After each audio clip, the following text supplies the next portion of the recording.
Buongiorno. It's Patrick here from A Guide to Italy, and I wanted to share with you some things you definitely don't want to do when you visit an Italian's home in Italy.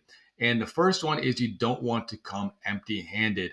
It's an honor to be invited to someone's home in Italy, and you want to make sure you bring a gift that expresses how special that is to you. So, a bottle of wine makes a very nice gift. As long as, of course, the host drinks wine, and you want to make sure that it's a high quality wine and that it matches the food.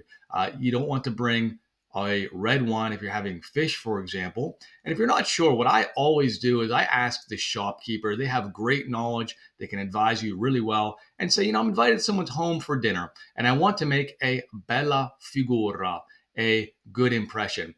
Other things you can do to make a bella figura would be to bring chocolates, to bring some pastries, maybe to bring some flowers or a gift from your home country. So perhaps, if there's a specialty in your home country, like, I don't know, maple syrup could be something, or maybe there's a liqueur from your country, or there's some sort of special chocolates or sweets that are from your country that you happen to bring with you on your trip.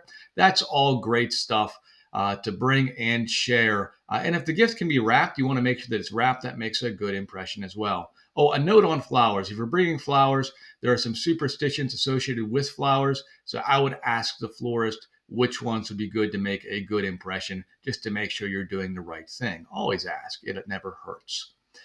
Next is don't rush. So if Italians say, oh, hey, we're having lunch at 1 o'clock, come over at 1 o'clock. I would get closer to 1:30. Be 20, be 30 minutes after the time they tell you to arrive. Otherwise, they may not be expecting you, and it's just not the cultural custom. The other thing is don't rush through the meal. Take your time. Expect to be there for a couple hours and just enjoy it. If you leave too early or say, oh, I have to go, that could be considered quite rude. So just kind of go with the flow. And when it feels like it's time to leave, when things have died down, then you can go. The next would be to not miss the kiss. When you arrive at the door, it's more than likely that Italians will be very happy to see you and they will greet you with a kiss or kissing the air. And this happens by touching both sides of the cheek and kissing it. Well, which way do you go first? First, you move your head to the right and you lightly touch their cheek with your left cheek. You can kiss the air just a little bit. It's not a wet, sloppy kiss. And in some cases, you may see, two men just kind of lightly touching their cheeks with no air kiss at all. What I would do is I would kind of go to the right. If they greet you like this, lightly touch your cheek. And if they kiss the air, then do the same thing, but follow their lead and do it as they do, and then move to the other side. And that will likely happen when you leave as well. Next would be not to take off your shoes. In many cultures, it's polite to take off your shoes when you enter the home. This is not the case in Italy. If you're in someone's home, you don't take off your shoes. Generally, find they're hard surfaces and they can be sanitized with soap and water. And Italians, even when they're at home by themselves, they don't typically take off their shoes and wander around in bare feet. They will put on house slippers. So you don't need to take off your shoes when you enter an Italian's home. The next would be not to forget about courses. If you're sitting down for a meal, you might have a plate of pasta or lasagna or something. It's just so delicious. And they say, hey, would you like some more? And you go, yeah, I'd love some more. And you have another serving and maybe even have another serving. But what you may not realize is that they have another course or two coming for you. So don't fill up necessarily on the first course or second course because more will be coming.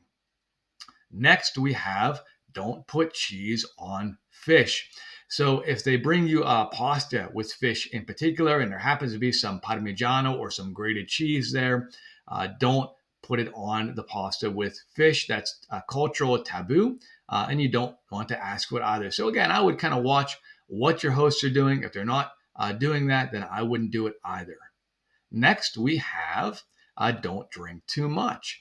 They will offer you wine. Wine is a part of the culture, and they certainly will refill your glass happily or ask you if you want more when you finish. But you don't want to overconsume. It's not common for Italians to get drunk, particularly when you're at someone's home like this for a meal. So just be aware of this one. But that's it for these tips. I have lots of more tips and lots of knowledge that's condensed in a book that I have called A Guide to Italy, Cultural Insights and Tips to Maximize Your Trip. Also, other things on this channel as well. So check it out, subscribe, check out other videos, and you'll have lots of great knowledge. If you like this, give me a like. Let me know what you think about the video. Always interested in things that you might know about the culture if you learned while you're there, and other things you might know about. I'd be happy to make videos on those also. Grazie mille e buona giornata. Have a wonderful day.